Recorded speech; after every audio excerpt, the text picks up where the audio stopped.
के नगीना में दहेज के लालची लोगों ने एक बेटी को विदाई से पहले ही ऐसा जख्म दिया जिसकी भरपाई करना बेहद मुश्किल होगा।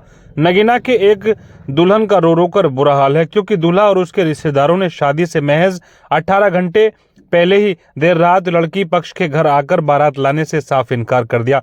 दूल्हा पक्ष ने इंस्टाग्राम पर अशोभनीय मैसेज मिलने का झूठा आरोप लगाकर दुल्हन पर गंभीर लांछन लगाए हैं, जबकि उसके पास इसका कोई प्रमाण नहीं है। शादी से कुछ घंटे पहले ही रिश्ता तोड़ दिया गया है। दरअसल नगीना के मोहल्ला चिप्पीपाड़ा में फिरोज आलम की बेटी नाजिश परवीन की शादी नेटोर थाना क्षेत्र के गांव अलीनगर से रियाजुद्दीन के बेटे इंतखाब आलम से तय हुई थी।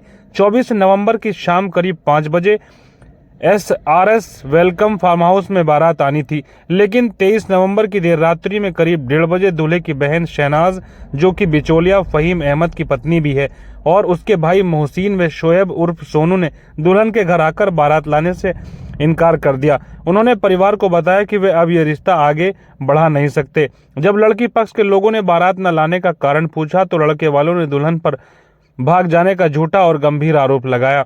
लड़की पक्ष का कहना है कि यह आरोप पूरी तरह से झूठा है।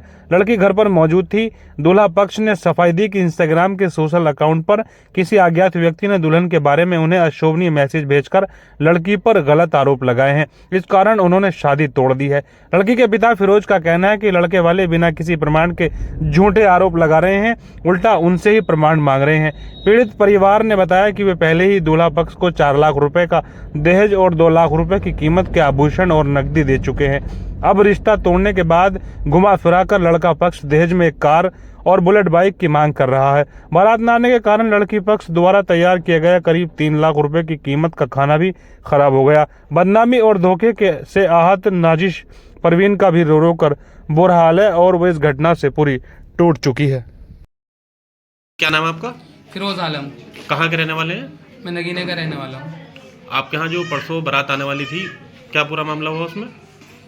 उसमें मामला ये हुआ है, 24 तारीख में मेरी बेटी की बारात आने वाली थी और बारात से एक दिन पहले नाइट में 23 तारीख की नाइट में 1:30 बजे लड़के वाले मेरे घर पे आए एक फेक आईडी लेकर और कहने लगे कि इस नंबर से हमारे पास तुम्हारी बेटी के बारे में उल्टी सीधी बातें आ रही हैं और वो हमें ये कह रहा वो कह रहा है कि तुम इस नंबर को ढूंढ लो, तब हम तुम्हारे यहाँ बारात लेकर आएंगे, इससे पहले हम तुम्हारे घर बारात लेकर नहीं आएंगे।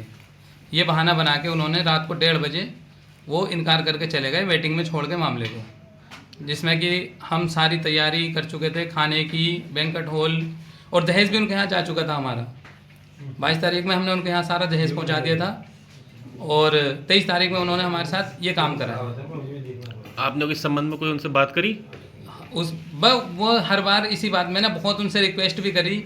मैंने कहा कुछ भी नहीं है, या तो तुम मेरी लड़की की कुछ इसमें कुछ तो दिखाओ, मेरी लड़की का हेलो हाय हो या फ़ोन नंबर हो, मेरी लड़की का कुछ नहीं है उसमें, बस वो एक फेक आईडी मुझे दिखा रहे हैं कि इस बंदे को ढूंढो तुम, ये दिल्ली से हमारे पास आ रहा है। मैंने कहा मैं क्यों ढूंढूं, तुम ढूंढो जब तुम्हारे पास आ रहा है। कि नहीं जी, तुम जब तक इस बंदे को ढूंढोगे तभी हम करेंगे बारात लेकर आएंगे, नहीं तो हम बारात लेकर नहीं आएंगे। इसके अलावा कोई डिमांड थी उनकी? हाँ, डिमांड थी उनकी। एक तो उनकी खाने की डिमांड थी कि जी खाने में हमारे लिए फ्राई का इंतज़ाम कर देना बारातियों के लिए हमारे, और घी का हलवा बनवा देना खोए वाला, और भी बहुत सारी चीज़ें उन्होंने बताई। इसको मैंने कोई बड़ी बात नहीं मानी, मैंने कह दिया हाँ जी कोई बात नहीं, ये सब तैयार कर देंगे हम। शादी की डिमांड थी उनकी नगीने से करने की, गांव से, जबकि मैं दिल्ली रहता हूँ, वो भी मैंने यहाँ पे ननिहाल में आके बच्ची की वो भी इंतज़ाम करा दिया इनसे, उसके नाना मामू से मिल के, और सारी बातें हो गई थी। 22 तारीख में दहेज भी चला गया सारा, कुछ दहेज रह भी गया जो मेरे घर पे रखा है, लेकिन वो उसके बावजूद भी उनको दहेज देखकर उनका मूड ख़राब हुआ है, पता नहीं, मैं समझ पाया। एक फेक आईडी का बहाना बना के रात को 1:30 बजे आके वो बारात के लिए इनकार करके गए। लगभग कितने रुपए का लेन देन हो चुका आपकी तरफ से? लेन देन लगभग दहेज की और लेन देन की बात करें तो ये लगभग 6 लाख रुपए का होगा, और इसके अलावा कम से कम 3 लाख रुपए जो खाने में इन्वेस्ट हुए हैं वो अलग हैं। और